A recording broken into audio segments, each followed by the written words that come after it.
यदि वो देश अधूरा रह जाएगा तो घर जाकर आपको चैन भी नहीं मिलेगा उस मंच के अंदर क्या हुआ।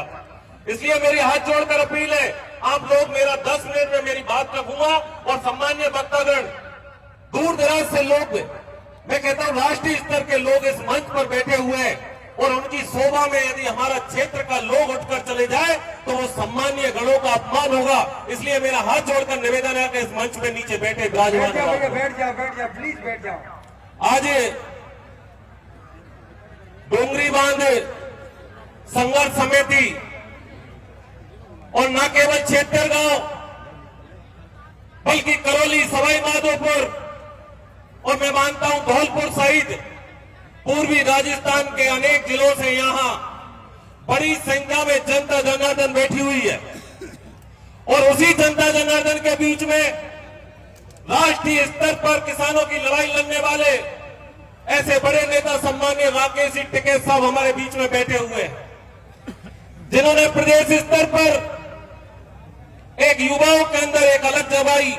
ऐसे युवा साथी सम्मान्य नरेश मीणा हमारे बीच में बैठे हुए हैं,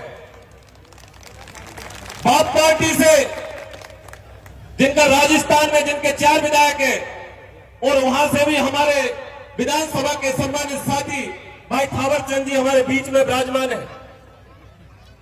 हमारे सपोर्टर से एक बार नहीं, 2 बार नहीं, 3 बार इस सपोर्टर की भोली वाली जनता का नेतृत्व करने वाले पूर्व मंत्री सम्मान्य रमेश मीणा जी हमारे बीच में विराजमान है और अनेक ऐसे साथी हैं जो इस मंच की शोभा बढ़ाने के लिए हमारे बीच में, जिन्होंने एक क्रांतिकारी आंदोलन का आगाज जगाया, ऐसे सम्मान्य राजेंद्र गुड़ा जी, जिन्होंने एक उदाहरण आपके बीच में रखा और वो उदाहरण क्या था कि गर्भवती हो गई भैया डिलीवरी मत होने दो।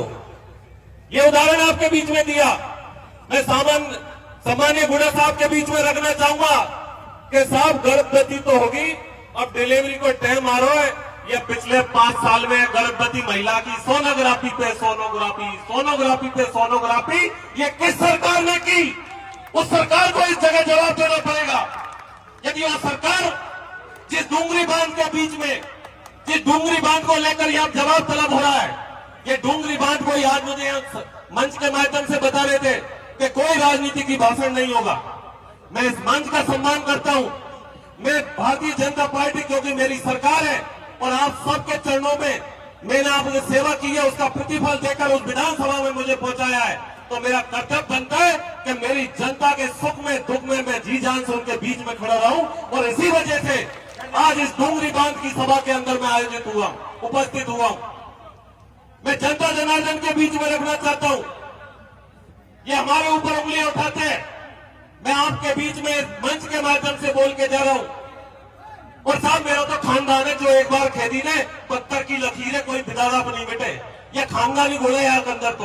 और आज भी यह कह के जा रहा हूं आपके मध्य में कि केवल कोरा भाषण देवा से काम नहीं चले, नहीं चले केवल कोरा भाषण देवा से। कभी कभी तो ऐसा लगता है कि ये मंच केवल जो भाषण देने वालों को ट्रेनिंग देने का काम कर रहा है।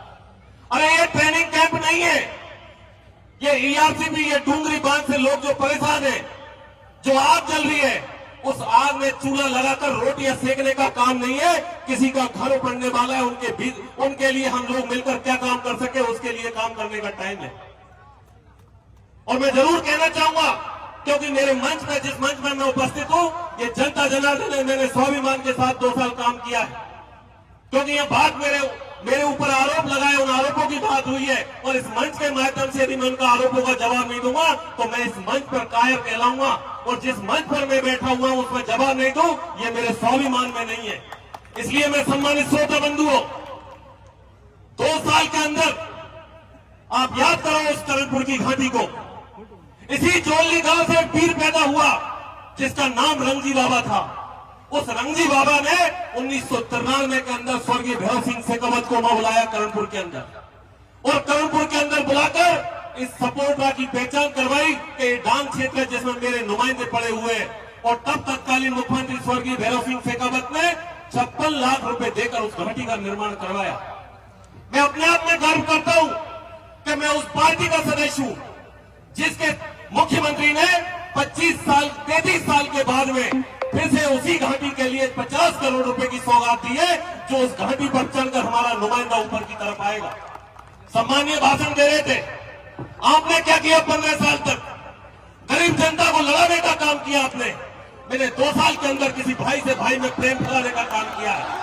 विरोध करने से काम नहीं चलेगा, सब सुनना पड़ेगा आप लोगों को, सब सुनना पड़ेगा आप लोगों को। जिसके बारे में बोलते हो आप, जिसके बारे में बोलते हो, ये डूंगरी बांध के लिए बोल रहे हो आप लोग। मैं आपको बताना चाहूंगा कि डूंगरी बांध के अंदर मेरी जो स्थिति है और मेरी जो स्थिति है, यह राजनीतिक भाषण नहीं। आप लोगों ने पहले जब आपको खड़ा होना चाहिए, जो आरोप लगा रहे हैं उनका आरोपों का जवाब किस तरह देना है, उस आरोप के लिए आपको खड़ा होना चाहिए। आपको इस बात के लिए खड़ा होना चाहिए और आपको इस बात के लिए खड़ा होना चाहिए कि डूंगरी बांध में आपसे पहले भी कहा और मैं आज भी कह रहा हूँ कि डूंगरी बांध के अंदर मैं तन मन धन से आपके साथ में खड़ा हुआ हूँ, आपके साथ में खड़ा हुआ तन मन धन से। लेकिन आप लोग जिस तरह के आरोप लगाए इस मंच के अंदर जिस तरह के आरोप लगाए आपने, आपको इस बात को समझना पड़ेगा कि डूंगरी बांध संघर्ष समिति है, जिनके लोगों से मैंने लगातार 3 दिन से मैं बात कर रहा हूँ। उन लोगों से कहा मैं कि माननीय मुख्यमंत्री जी, माननीय सिंचाई मंत्री जी, निर्णय होगा, उस निर्णय से आप संतुष्ट नहीं है तो आपको विधायक आपके साथ में खड़ा रहेगा, यह आपको मैंने विश्वास दिलाया था। लेकिन जिस कार्यक्रम के अंदर हम उपस्थित हुए, उस कार्यक्रम के अंदर मेरे नेता के खिलाफ कोई गाली देगा, उसको हम लोग बर्दाश्त नहीं करेंगे। ये बिल्कुल कभी कहने की बात है, ये हम सबको बता रहा हूँ। डॉक्टर जवाहरलाल के बारे में आप बात करते हो, आपको शर्म आनी चाहिए। आपका खुद का पता नहीं कब किस तरह में बैठते हो, कब किस तरह में बैठते हो। तो राजस्थान के नेता के बारे में बात करते हो, आपसे हाथ जोड़ने चाहिए। मैं इस बात को कतई बर्दाश्त नहीं करूंगा कि मेरे नेता के खिलाफ आप बात कर रहे हो, ये कतई बर्दाश्त नहीं होगा। इसलिए